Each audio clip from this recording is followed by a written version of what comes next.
Good morning, everyone. Welcome to BizChicks TV. This is the place where you can find tips and tools to help you do business better. We're here to help you run a profitable business. It's fun to run And and to take the hassle out out of of the the hustle. hustle. We're here today with Coach Caren Fern, and we are setting her in the seat of authority. And she's going to be talking to us today about something really important. I hope that you have your pen and pencil ready. This some of the things that we've been talking about with you, Coach, lately is our self-esteem, getting our mind together for 2024, right? 25 girl. You're right, for I am gonna do 2025. Getting our mind together for this year. And you know what? It's gonna take some doing because a lot of us have experienced something as a result of recent events, and we just need to have our self-confidence boosted because it was totally unexpected. So if you got some things that you need to feel more confident about, like the future or the present or the past, come on in. Let's talk about it. Yes. We just want to say Coach Caren is here from Profits in Daily, all the way from Toronto, Canada. And we are excited to have you in the house, Coach. We just want to welcome you. And what do you have for us today? Today we're talking about making the impossible possible. When we think about something, it feels so impossible. You Mm, feel like it can't be done. It feel like you could do it, you should do it. Maybe it could happen, but you don't think it could happen to you. So it's like thinking mm, about making $1 million. Like, why not make $1 million? But the minute you think about it, you come up with all the excuses why you shouldn't. And a time I told somebody, I said, get somebody where you can hold $1 million. I don't know anybody, make money, so you get play money, whatever you need to do to get the mind around, because mm, it doesn't matter who you are. And I learned it from billionaires. I remember I had this mentor for a little while that was a billionaire, and he said it. He says, Karen, when I made my first $100,000, it was hard for me to wrap my mind around. And I literally spent most of it. I didn't spend it yet, but I spent it in my head. And he said, then I was broke for about 5 years after that because I spent like a crazy man, mm-hmm. doing stuff. He making money, but went broke in the money. So nothing invested. And then when he became a millionaire, he said the same thing. I didn't go broke, but I just keep coming up with all kind of reasons to get rid of the money. He can tell me that then, but he didn't see it then at the time. He was just, and people were just swarming, family, friends, everybody needed something. He just give it to them because part of him didn't want to keep the money. He didn't realize it, but it's part is his being who was feeling like it was impossible that he should have this money. So he would find ways. And he said, finally, a guy said to him, a very good friend of him said to him, he said, you got to stop bailing people out. Yes. You just stop it. And he says, if you keep doing that, you and I no longer friends because I can't watch you just choke yourself to death with this nonsense. Like, stop it. Like, if you want to give back, give them something, but not money. And talk to people about building. The people who want to, give them. The people who don't, forget it. A very Mm-hmm. generous guy. And he's like, I had to stop. And he said, it's so people start falling away from me because I stopped just writing checks, pulling out cash, or showing up at places and then he has to foot the whole bill. And he was just getting rid of it. But he didn't realize he was getting rid of it. And I had a cousin who, well, he retired now, but he used to be an engineer and he got burned badly. And we all thought he was going to die, but he survived. And he got compensated really well. Mm. And a little after this happened, my dad said to him, call Caren. And so cousin Rupert called me and was like, what happened? And he says, everybody's finding me. Your dad said to call you. I said, well, stop spending. Remember, you don't have a house. Go buy yourself a house at least. Mm-hmm. Live. You got 3 kids. What are you gonna do? And once he was healed, he came and he saw me and stuff like that. I'm glad that he listened and he did some really good things because he was just gonna. That's what was going to happen. He was Yes. That was what was going to happen. So that's the money part of it. But it's a mental thing when you think you can do anything. I had started, and I'd started it. I'd started a Facebook group called um, Millionaires Club.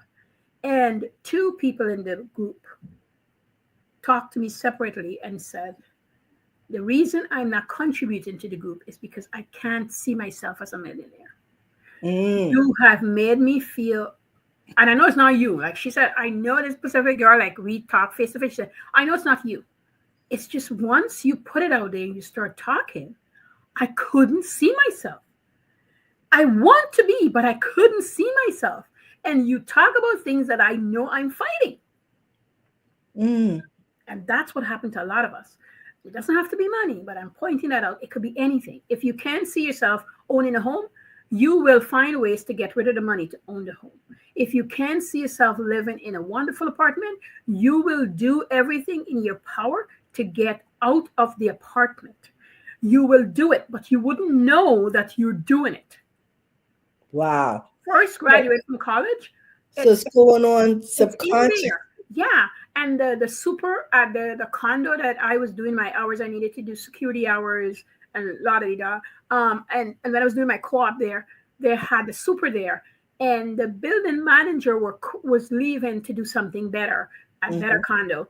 And I said to him, because we had gotten so good, I said to him, you need to apply for the job. And he says, Caren, me? No, there's no way. I just need to get a new super job because I can't work with whoever is coming next. And I even went to the building manager because him and I also got on really well. And I said to him, why aren't you recommending Sukan? And then he goes, I know, I told him about it, but he says he's not qualified. He's like, how more qualified could you be? You work under me. Like, I promise him I'm going to stay. I'm not leaving right away. I'm here for the next 3 months. I'm going to teach him the other stuff he doesn't know. So he had an internship. He got sick for a whole week after that. This thing I want to tell you guys, I am not joking. This thing is real. He got sick. He was out. He had to go to the doctor. He had to get a paper. And he went through all of this. When he came back, he asked for less hours. He was in full-on panic mood, overwhelmed. Literally. He was going to get a raise of pay. He's going to get better things. He now would be training other people. This was a good company that he was going to. He worked for them already. Let me just say, I'll tell you. It's super good. So he couldn't see himself. It was impossible. It was an impossible situation. I wasn't doing this yet, guys, but I literally got my supervisor, the building manager, the people who own the place. Like, we literally, like, we call it a circle. Like, we just circle him, invite him in the afternoon after work, and we just circle him. And we tell him, we said, you need to get this job because you're so good for it. Your wife is going to be happy. You live close enough. Like, we circle him to get him to just the training, because I left. So I don't know if he ever took the job. I left just so that he can get the training so he can see that it was possible. Wow. That's how sometimes you behave in your business. And I know I certainly have behaved in my business, but at the time I didn't notice the behavior. I didn't understand the behavior. So I want you to know, guys, I'm not knocking you. Sometimes you don't understand the behavior. That's why a coach or a friend or somebody to bounce the idea off of might help you. If you feel, if you're good, it's fine. But if you're in a corner and you're debating, get somebody and talk to. Get that conversation going. And if nothing else, write it out. Give yourself 24 hours and go back and look at it. Go look at the possibilities. If this Caren you see sitting in front of you baked a cake, I'd written a post about this a couple years ago, baked a cake literally in my head because we did not have an oven. It seems crazy in this world now, but we only had a 1-burner stove. And I literally baked a cake in my head. And then I go and perform the act and came out with an A+. I was attending school at the time. It was part of my curriculum to be in home economics, I guess, in this country. They call it family care. It's a 4-year program. And I am a great baker, maybe because I persevered. I went through all the steps. And if that's what you need to do, that's what you need to do. I mixed the cake. I creamed the butter. I beat up the eggs. I sifted and add the flour, the baking powder, the essence. I greased the pan, and then I put in the batter and I let it bake for that 20 minutes. And I saw the cake. I ate the cake. I was with the cake without actually holding the cake. That's how you need to be with your business. That's how it's possible. You have a dream. You want to make glasses. You want to make sweaters, and you don't know how. You learn to sew, and you learn all the little things that's going to make your project better. It doesn't matter if at some point somebody's going to sew for you. You make the pans. You make the top. You make whatever it is.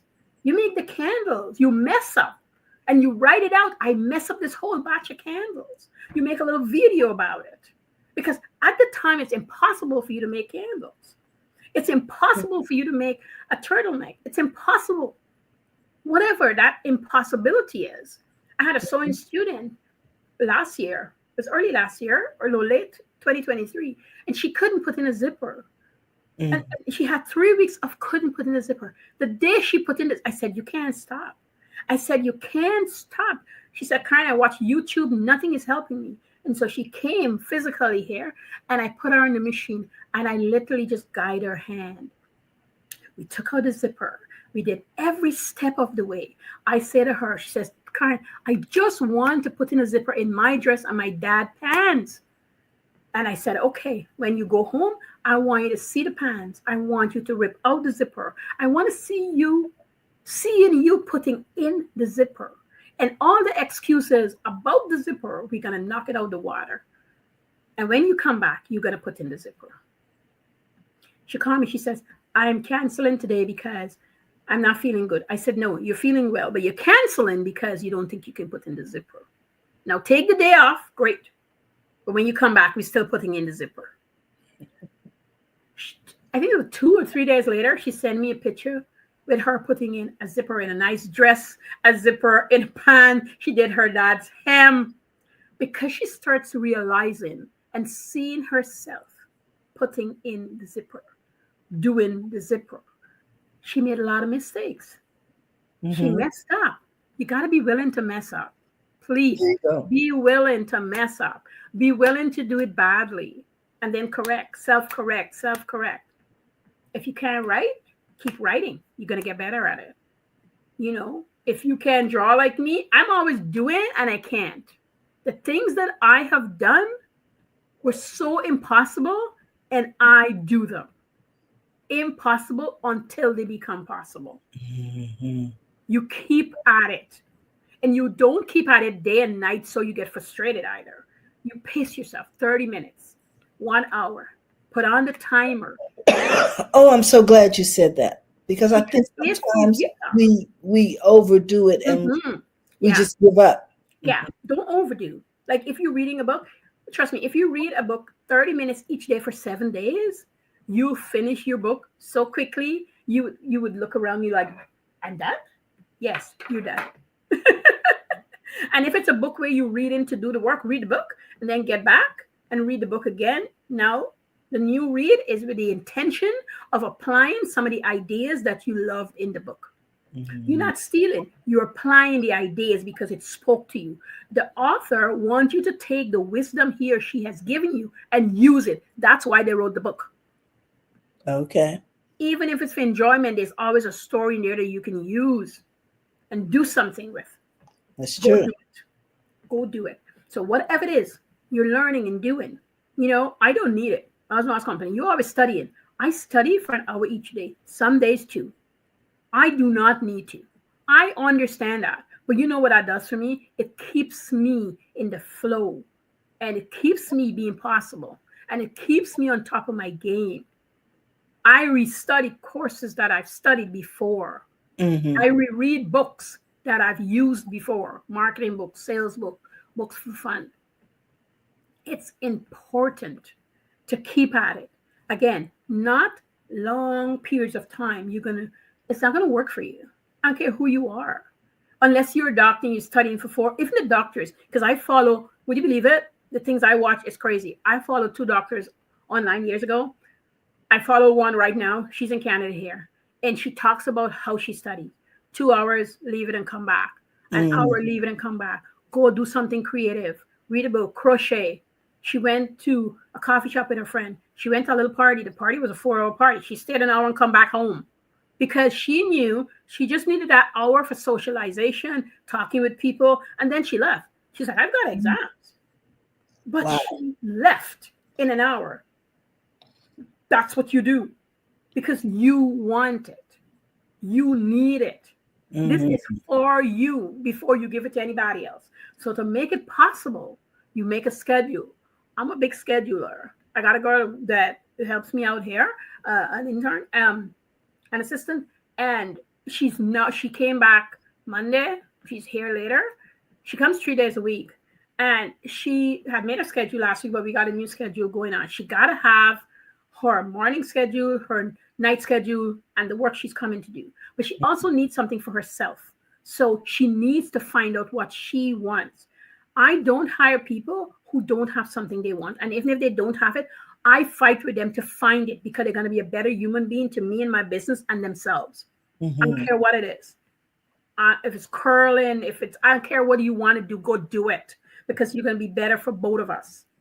That is important. You write music, go write music. For me, I'm coloring. I got my sewing project. I paint a little bit. If in the kitchen, it's fun for me. Baking something new, changing up my recipe. I don't care what it is for you. Go do it. And things become possible. I love it. I love doing puzzles, and I love watching movies. Me too. Like I forgot to put that in. You know, like you watch a 2-hour movie. Sometimes in the middle of my day, this is the beauty of working for yourself. I will watch a movie because whatever I'm trying to get past is not happening. So I just I'll go watch a movie. I go laugh my head off. Or if it's something I like police drama and stuff, I'm watching that. I'm solving my kids laugh at me and say, listen, guys, I'm solving a case right now. Don't bother me. They're like, Mom, you're not in the movie. But I'm in the thick of things because that's where my juice is going. Right? I love mysteries. Yes. I love mystery. So I'm chatting all this. I didn't even tell you guys the question, but because it's such a subject for me where I could go off on it, I just went off on it. But the questions were really like, what are some of the things that feels impossible to you? Answer that question. Right? And what do you think that is? Why do you think that is? And it's because we give it a name. We decide that it's impossible. Really and truly, we decide. And overcoming is the same little bits I just talked about. I made a promise to myself that I want to walk for a whole year, no matter the weather. And I started off last year, October, the 1st of October, and I walked for 84 days straight. And I read a business book, and I read a book for pleasure. I had my time of water I wanted, and I didn't miss a beat. I got a cold, I walked. I got the flu, I walked. I had fever, and I walked because I promised myself I was going to walk for 45 minutes. I took a break. I restarted last week. This is my second week, third day in my second week. And let me tell you, this week was crazy. It was a freezer. It's been cold. And I bundled up and I walked because that's what I said I was going to do. I am making it possible for me. I am refusing the excuse. And here's how I do it. I got out of bed. I moved my time from 4:30 to 4:15. Give myself 15 minutes grace to get to the washroom. And the washroom duties, immediately I dress in my clothes, my undergarments, what I'm going to go on the road with, my workout clothes, my t-shirt, and I'm good to go. And then I come in and do my devotion, and then I study for an hour, and then I go walk. I am giving myself the opportunity to not go back to bed, not to find other things to do. My walk time is 6:30 to 7:15. And I get out there and I do it. Sometimes I'm 2 minutes late. Sometimes I'm 3 minutes early. But 45 minutes it is. And I come back in. I'm not allowing myself any excuses. If there's a reading situation, read at breakfast. Have your breakfast for 30 minutes, put on a timer, read the book, whatever that is for you, right? If you're working out a problem, an hour. When the hour is up, Let it be. When I'm studying for an hour, I'm not finishing everything. I might be in the middle of a video study. I take it off because the timer beeped. I got a book and I wrote it down. I stop at page 12 and the instructor was talking about blah, blah, blah. So when I come back, I can pick it up. And I was taking notes so that I can know where I'm at. Give yourself the time. If you're going to study for, an hour, get your notes down. Stop at 5 minutes before the hour. So you're doing the cleanup, getting the rest of the notes down, what have you. Everything that you want to do is possible. You just have to take the micro steps to get there. Everything that is impossible, if you want to be a millionaire, it is possible. You have to sit down and find out how much money you have to make per month to be a millionaire in a year.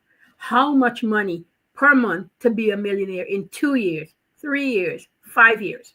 If 5 years is a better angle for you, take the 5 years. Do not rush to 1 or 3 years. Take the 5-year plunge. Why? If you're going to live for 5 more years, you got 5 more years to do it. If you die before, there's nothing you could do because you're gone. While you're here, plan it out. You would be surprised that in less than 5 years, you become the millionaire because you're doing the work. The first year is going to be hard. You're going to beat you up. You can get punched in your face, uppercut. All kinds of things are going to happen. This is a must. It's to test you. It's not there to do anything. It's to test you. The people in your house are going to go mad. They're going to demand more from you. They're going to want more from you. If nobody lives with you, they're going to call you. Friends, if you got children, nieces, brothers, sisters, whomever, they're going to find you. And they're going to want everything from you. But if you set yourself, when they call you, you can say, I'm available on Wednesday, but not on Thursday. I could do something with you on Friday morning, but not on Saturday. Whatever is going to take away from this possibility that you're working towards. Whatever that is. Like, I literally want to do YouTube, been doing YouTube, fall off of YouTube. I'm telling you this, and I'm doing it for myself. I'm ready to get my videos up now. So I sat down and made a list of 100 topics that I can talk about easily. And then I break it down into 25 and then into 10. And then I'm going to research the topics, see if I really want to talk about it, get to record it, edit it, and get them out there. It don't have to be perfect. My first 10, 25 videos, I don't know what it's going to look like. I mean, I have a lot of practice at the BizChicks. It's probably going to be good, but it's still, I'm giving myself the time, right? Yes. I'm giving myself the time. I've got a lot to say, a lot to teach. And why not? Why not? Something I never really thought about this, about making the impossible possible by breaking it down into small time frames, to starting with the big picture, then going, making it doable, down to doable sizes. And I guess it's just like anything else. It's like a donut factory. Eventually you'll get to 1 million donuts if you keep making donuts. Exactly. Exactly. When I first started making planning chips, planting, right? When I first started making planning chips, I made 12 planning chips. I made 12 packs of planning chips. And I would beg people to buy it from me. I would literally, beg people to buy it from me. And I wasn't making any sales from it. But I would just show up and beg shop owners, guys, to buy it from me. People would buy from me, but the shop, I wanted to sell it wholesale and nobody would buy it from me. And I would walk for days and nobody would buy it from me. And I would just make a rotation, go back to the same people over and over and over. And then finally, a store owner said yes. And then his son ate it out. So he never even collected it. And then I showed up 3 more times and he finally took it from me. And the afternoon I was passing again, I took it in the morning and he says, girl, you got a good product on your hand. Bring me 2 dozen. And then the next time, bring me 4 dozen. And I got him and I got 2 more, but it's because I persistently went to them. They said no. They said they can't carry it. They said I'm a small business owner. Just like here, they're like, your packaging is not great, which it was not. You should do this, you should do that. But none of the things they suggest really made any sense for my business at the time. And I keep saying, if you taste it, people will buy it. I promise you. but nobody cared about my promise. So I just kept going and I kept going and I kept going. I got them, but then I didn't get anybody else after the first three people. And I was like, I need a sales rep. And my sister wasn't doing anything at the time. I said, you're good, you're a good sales rep. And she's like, I don't know how to sell anything. I'm like, well, at least you can try because I'm making, I need somebody to go try. And she started trying for me. And we I think for the first 2 weeks, nothing. And we were at week 3, and she went to a big establishment. She went to use the washroom. She saw the gentleman, and she's telling him, and he said, I think I know you, little girl. And she's like, no, you don't know me. And he says, yes. Are you Caren's sister? And she said, yes. He says, my God, what are your sister doing these days? And she told him. And he said, okay, bring 200 packs. From 12, he said, bring 200 packs. She says, Caren, you got to go yourself and see him. And I went and see him, Terry. And I said, okay, 200 a week. And he looked up and he said, you really don't remember me? And I said, no. This is why when you do good in life, life comes back to you. There you go. And he said, I mean 200 a day, 7 days a week. And I sat there. And he said, you really don't know who I am? He said, you were one of the few people when my daughter started school, a strange school, and she wore glasses and she had freckles on her face. She said, you took her in arms. And when people teased her, you were right there. She stood with you. You looked out for her. She said, and I met you, but I guess it was one time, so you never remembered me. He said, that daughter of mine is studying to be a doctor right now. I can't wait to tell her that I saw you. He says, and for that kindness, let's see how it sells, but I promise you, we probably will take more. Mm-hmm. And no lie, I couldn't keep up. I couldn't keep up. I had to get people to help me. I alone couldn't keep up. When you do good, it comes back at you. It does. It really does. And you never know when. And that's because God see you moving and you're doing and you're doing. Even when you think you're not going anywhere, you are making progress. I promise you. If you make a shirt and it doesn't come out well, you made progress because you cut it out and you did the stitch even though it didn't fit right. Because now it's just adjustments, okay? If you bake something, it didn't come out right, it's just adjustment. If you wrote a beginning of a book and it doesn't look good, you're going to rewrite the book. When I had my book first edited, my kids' book, the girl edited and sent me 3 different, she sent it back 3 times. And of course I was annoyed the second time. And she's like, Caren, you got to third rewrite. You just keep going at it. You're going to be mad. You're going to be frustrated. I don't want to tell you those things are not going to happen because that'll be a lie. It's a fact. But you're going to get better at it. You're going to take the impossible. You know what I love about sewing more than anything else? Is that you take a flat piece of cloth and it goes on a body that is not flat anymore. That thing, when I first learned to sew, was like the impossible become impossible.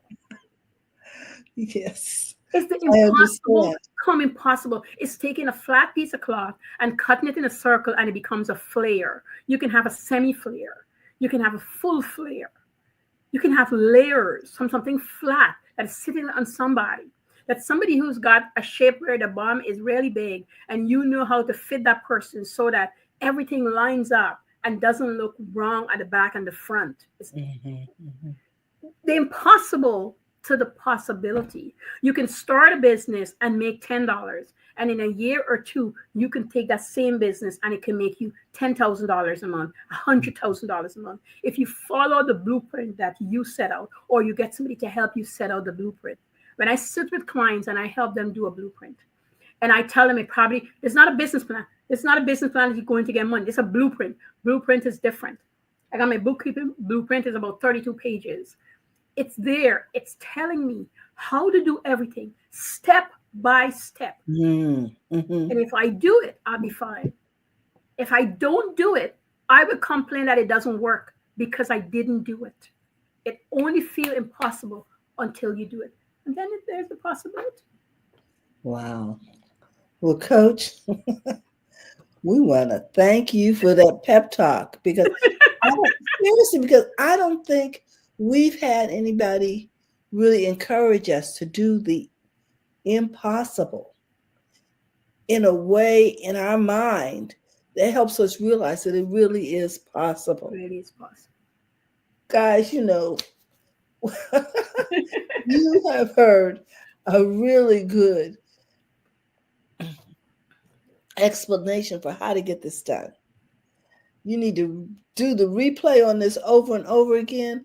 Also, you need to go to Coach Caren's website. Coach Caren's is all about Profits in Daily. You can find her on Facebook. You can find her in Instagram, and we just want to really encourage you to connect with her. Also, this is her link to where you can book an appointment. So, guys, take that screenshot. Make sure that you book an appointment with Coach Caren. You may only need a pep talk. You don't know what you need. Exactly. But you do need for those profits to come in daily. Mm. Okay, so there again is the screenshot of her appointment link, and we want you to go in there and set up an appointment to talk with Coach Caren. Get some real wisdom. In the meantime, if you're looking to become a part of BizChicks, you can text Biz to 33777, or you can join us over at bizchicks.net. We'd love to share what it is you do and how you serve. Yes. Remember, guys, we're here to help you take the hassle out of your hustle. Yes. Okay? So until then, we just want to say thank you for your time. Oh, this has been wonderful, Coach. And we are truly, truly excited. Have a great day, everyone, and we'll see you soon. Bye-bye. Bye-bye.